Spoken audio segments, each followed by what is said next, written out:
Muy buenas. Hoy nos vamos a meter de lleno en la increíble historia de un disco que nació literalmente del caos, para convertirse en una obra de arte total, 17 Seconds, de The Cure.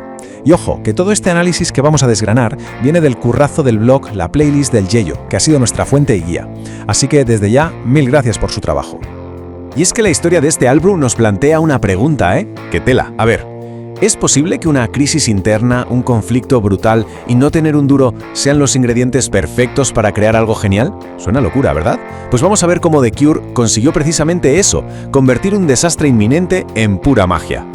Para entender la oscuridad de 17 Seconds, primero hay que entender la luz, o mejor dicho, la luz que Robert Smith detestaba. Después de su primer disco, Three Imaginary Boys, Smith sentía que ese sonido pop-punk era una traición. Sentía que el grupo no era suyo, que se le estaba escapando de las manos. Y aquí está la clave de todo. Este disco fue un acto de reafirmación. No fue una simple evolución, ¡qué va! Fue una auténtica declaración de intenciones. Fue Robert Smith dando un golpe en la mesa y diciendo, se acabó. A partir de ahora el sonido de The Cure es este. Y punto. Pero claro, para poder construir esa nueva identidad, primero había que destruir la antigua. La banda por dentro estaba rota, partida en dos. Había una guerra interna que casi acaba con ellos antes incluso de empezar a grabar nada. Y aquí es donde salta todo por los aires. Fijaos en el choque. Por un lado, el bajista Michael Dempsey, que quería algo más pop, más experimental, como unos XTC parte 2, y por otro, Robert Smith, que venía de gira con Siouxsie and the Banshees y solo tenía en la cabeza oscuridad, atmósferas densas. Eran el día y la noche. Imposible que funcionara. El momento de la verdad llegó cuando Smith le enseñó las maquetas de los nuevos temas a Dempsey. La reacción fue, según las crónicas, de odio total.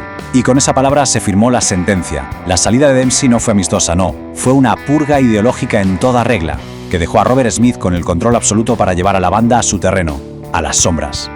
Y bueno, con el camino ya despejado, The Cure se reinventó. Y las dos personas que entraron no fueron simples sustitutos, no. Se convirtieron en los arquitectos del nuevo sonido, de ese sonido desolador que iba a definir el álbum. Es que esta formación era una máquina perfecta de crear atmósferas. Smith era el cerebro, claro. Tolhurst ponía el ritmo, ese pulso casi militar. Pero la clave fueron los nuevos. El bajo de Simon Gallup, hipnótico, repetitivo, se convirtió en la columna vertebral de todo. Y los teclados de Matthew Harley eran los que pintaban ese paisaje sonoro frío, casi depresivo. The Cure había vuelto a nacer. ¿Vale? Ya tenían la visión, ya tenían a la gente perfecta. Pero ahora se toparon con un enemigo mucho más real y, la verdad, mucho más chungo. No había dinero. Toda esa ambición se iba a estrellar contra la dura realidad de un presupuesto de risa. 3.000 libras. O sea, es que suena a chiste. Para grabar el disco que iba a cambiarlo todo, les dieron menos pasta que para el primero.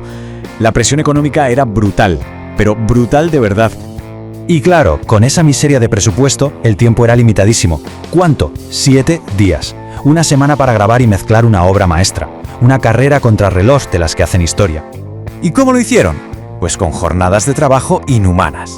Sesiones de hasta 17 horas al día, grabando por la noche, que era más barato.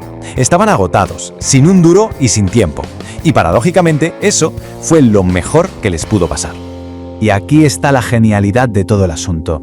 Todas esas limitaciones que les asfixiaban se convirtieron en su mejor arma. Como no había tiempo ni dinero para meter adornos, pues tuvieron que ir a lo esencial, al minimalismo puro. Convirtieron el espacio y el silencio en un instrumento más. La necesidad se hizo estilo. Y si necesitáis un ejemplo, que es casi cómico, escuchad The Final Sound. La canción se corta de repente a los 52 segundos. ¿Una decisión artística súper profunda? ¿Qué va? Es que se les acabó la cinta de grabar y no había pasta para comprar otra. Así de simple. Total, que de esa olla a presión salió una receta sonora totalmente nueva. Bajos hipnóticos que se te meten en la cabeza, baterías sencillas, casi marciales, teclados que parecen fantasmas y muchísimo eco y silencio. Sin tener ni idea, acababan de poner la primera piedra del rock gótico. Y en medio de toda esa austeridad y esa prisa, de ese laboratorio de supervivencia, nació la canción. La que se convertiría no solo en el corazón del disco, sino en el himno de toda una generación. A Forest. Y lo más loco de todo es que, contra todo pronóstico, esta canción, que era larga, hipnótica y cero comercial, se coló en las listas de éxitos. Fue la prueba definitiva que Robert Smith necesitaba para saber que su apuesta, su visión, no era un capricho, era el futuro. Y hay una anécdota que lo resume todo. El manager le suplicó que hiciera una versión de A Forest más corta, más para la radio. La respuesta de Smith fue un no rotundo. La visión ya no se negociaba. Pero el impacto de 17 Seconds fue mucho más allá de un single de éxito. Este disco fue el que puso los cimientos de la leyenda de The Cure, del culto casi religioso que les ha acompañado desde entonces. Porque claro, 17 Seconds no fue algo aislado, fue el primer capítulo, el inicio de lo que se conoce como la trilogía gótica, que seguiría con la tristeza de Faith y tocaría fondo en la oscuridad más absoluta con Pornography. Lo dijo su biógrafo Jeff Apter. A Forest es la canción que lo define todo. Es el nuevo estado de ánimo de la banda. Era The Cure en estado puro, presentándose al mundo con su nueva identidad, oscura, misteriosa y fascinante. Fue esa intimidad, esa voz susurrada de Smith, esas letras tan personales, todo eso, que en parte vino por la falta de medios, creó una conexión brutal con la gente. Quienes lo escuchaban no oían solo un disco, sentían que les estaban contando sus propios secretos. Y de ahí, de esa conexión tan bestia, nació un culto que dura hasta hoy. Así que, ¿con qué nos quedamos de toda esta historia? Pues con una idea muy potente, que a veces el gran arte no surge a pesar de los problemas, sino gracias a ellos. Que la presión, la crisis y no tener nada pueden ser, en realidad, el mejor combustible creativo que existe. Y con esa reflexión lo dejamos por hoy. Espero que se haya disfrutado este pequeño viaje al corazón de 17 Seconds. Y de nuevo, todo el mérito y las gracias son para el blog La Playlist del Yello. No dejéis de pasaros por allí para leer más maravillas como esta. ¡Hasta la próxima!